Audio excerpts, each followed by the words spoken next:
Good morning, students. How are you all? Fine. Okay, very good.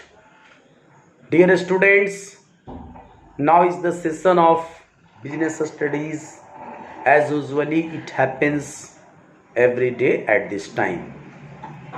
And in the previous session, I had completed the topic the meaning and types of preference shares and advantages and disadvantages of preference shares. Okay, in fact we are explaining about the meaning and types of owners fund that is used by the company in its business or for its short long term and medium term requirement of business. Basically, owners fund is used for meeting the medium term and long term requirement of business. Okay. So today let us discuss about another component, another part of owners fund, and that is called plowing back of profit or undistributed profit or retained earnings of companies or corporate savings. Let us discuss about this. Okay, students, whatever profit arises in a corporate organization, that profit gets divided into three. The first part of this profit is called corporation tax, because this part of profit is paid to the government as profit tax.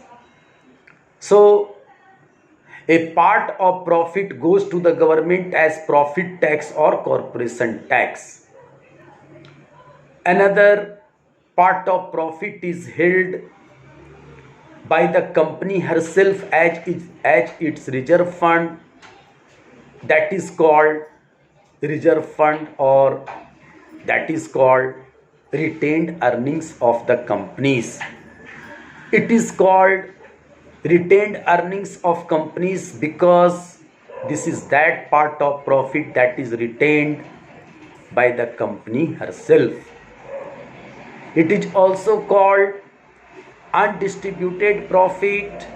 Why? Because it is not distributed among shareholders of the company. It is also called corporate savings because this is that part of profit which is saved by the company and it is used as a reserve fund by the company. So plowing back of profit, if you say, corporate saving if you say, undistributed profit if you say, or corporate savings if you say, all have the same sense, all have the same meaning. Simply you can say, if I ask you what is called plowing back of profit, then you can say it is that part of profit which is not distributed among the shareholders but is retained by the company herself, and it is plowed back to the reserve fund of the company. That is why it is called plowing back of profit. Students, on the basis of this fund, the organization, the company can meet its several medium term and long term and sometimes short term financial requirements also of the business. Okay, and this reserve fund, in fact, this corporate savings, in fact, is the basis of capital formation. So now it becomes very important source of finance for a company, for an organization. Now let us discuss The advantages and disadvantages of this plowing back of profit. Let us first explain its advantages. So long as the advantages of plowing back of profit are concerned, the first advantage is that it is the cheapest source of finance. Since it is reserve fund of the company or it is retained by the company herself, it is not a part of borrowed fund, so any kind of cost is not incurred by the company on obtaining it. If the company borrows capital from somewhere, the company will have to pay interest. If the company issues shares, then the company will have to bear the flotation cost. But if the company uses her own fund, own reserve fund, or plowing back of profit maximum, then there will be no cost incurred in it or no other expense. That is why you can say that the plowing back of profit in fact is the cheapest source of finance. This is the first advantage. The second advantage of this profit of this fund, of this reserve fund, is that it is free from trade cycles. Already we have seen that in the market there are four phases which is called trade cycle, or you can say there are four phases of trade cycle which are called boom, recession, depression and recovery. If the economy is passing through the stage of boom, then it is very easy, it is possible, it is easy to obtain finance, to obtain capital by issuing the shares and debentures. But if there is a recession, certainly it is difficult to obtain finance, to obtain capital through issuing the shares.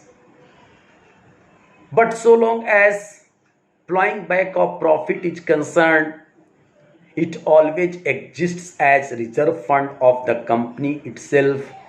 So it has no concern with market conditions, whether it is going through the phase of recession or through the phase of boom or through the phase of recovery.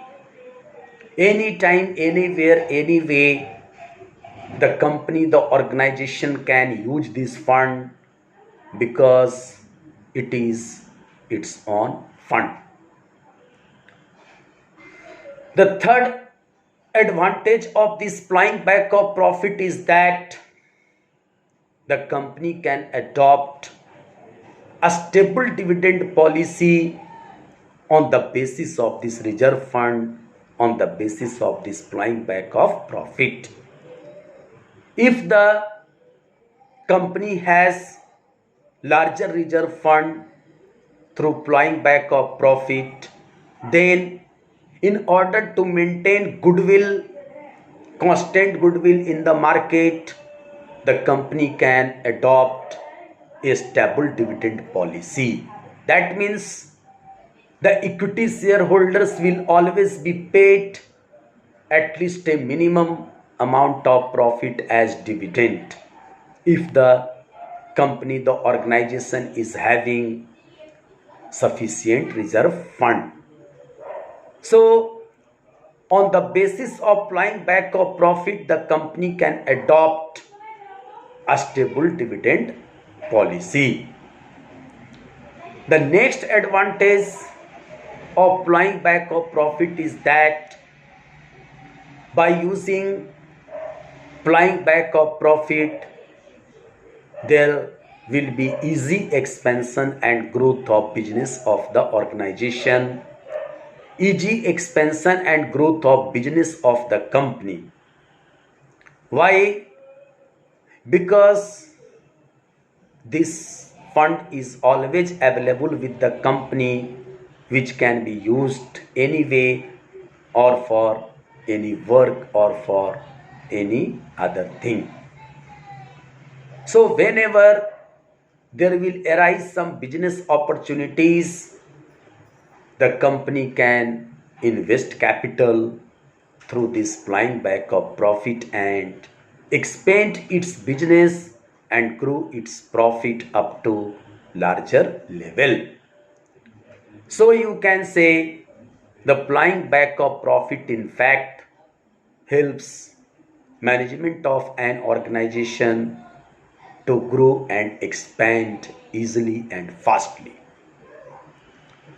The next one is, because of this sufficient reserve fund, because of this flying back of profit, there happens to be rise in market price of the shares, equity shares. In what way?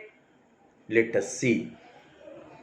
If the company has larger or sufficient reserve fund, then the company will invest capital in more profitable avenues. The company can pay high dividends to the equity shareholders. The company will always be in profitable condition. The company will not lose her business opportunities in absence of finance, in absence of capital. Therefore, students, we can say that if all these happen, then certainly there will be rise in the market price of equity shares. So by using flying back of profit, the company can boost up, the company can increase market price of the shares. Okay, the next one is, the next advantage of this flying back of profit is that it helps in capital formation of a country. In fact, what is flying back of profit? It is a saving. Saving of whom? It is a saving of the corporate entity, or it is a saving of the company. And in what way this saving will be used? This saving will be used for investment and reinvestment in future in the profitable avenues. Okay, as much as higher is the level of flying back of profit, that much that higher will be the rate of capital formation in a country. And already we have seen that the growth and development of a country depends on the rate of capital formation, and the rate of capital formation depends on the rate of corporate savings.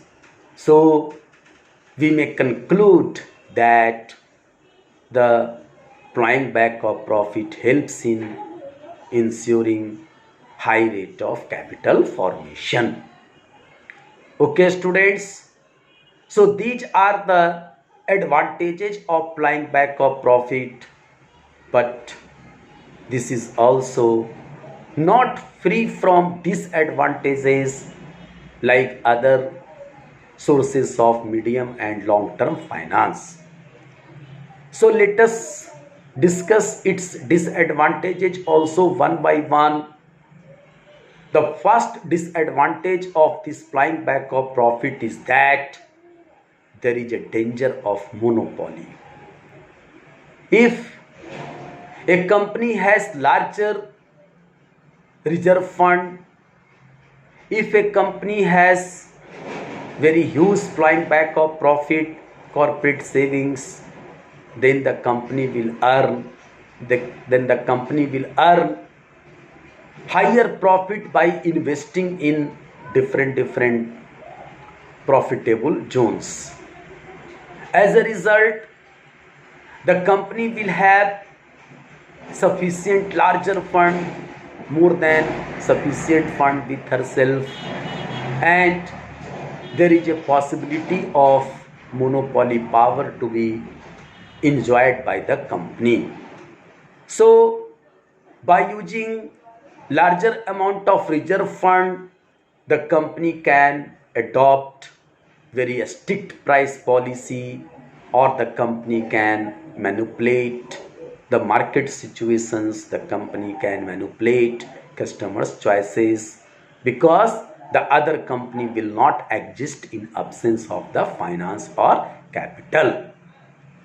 So this is the disadvantage of applying back of profit, that there may be a possibility of monopoly, a danger of monopoly of that company, of that business organization.